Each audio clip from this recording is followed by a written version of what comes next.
안녕하세요. 비즈니스와 선교의 아름다운 동행을 시작하는 최용섭 선교사입니다.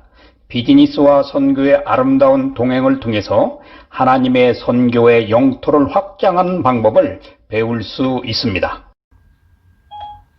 나의 일터에 대한 부르심은 하나님은 나에게 일만을 주신 것이 아니라 그 일을 할 수 있는 일터를 주셨다는 것입니다.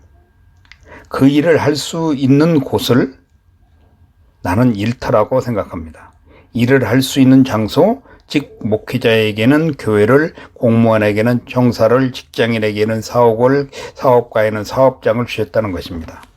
이 외에도 다양한 분야에서 우리가 일을 하는 곳을 일터라고 하는데, 하나님은 우리에게 일만 주신 게 아니라 일터도 주셨다는 사실입니다.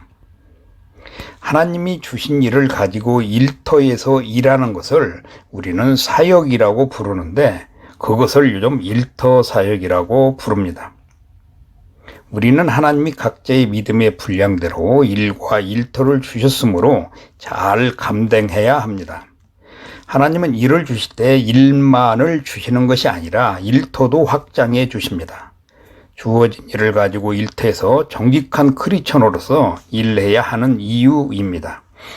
또한 그 이유는 나에게 주신 청직의 역할을 다하기 원하시기 때문이며, 그곳에서 하나님의 영향력을 나타내고자 함입니다. 그러므로 주신 일터에서 최선과 정직을 다하는 것은 당연한 것입니다.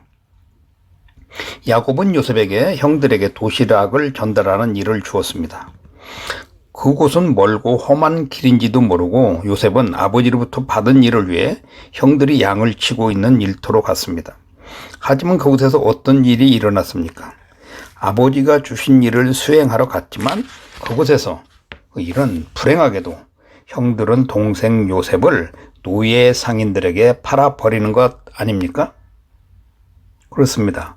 우리가 하나님이 주신 일을 수행하는 가운데 우리의 일터에서 이러한 일들, 즉 다시 말하면 힘들고 고통스럽고 안타까운 일들이 일어날 수 있습니다. 하지만 그것이 두려운가요? 그렇지 않습니다. 하나님은 창세기 39장에서 3번이나 요셉을 형통케 하셨다는 말이 나옵니다. 다시 말하면 요셉에게 고통이 온 것은 잠시 인큐베이터 속에서 성숙의 과정을 거친 것입니다.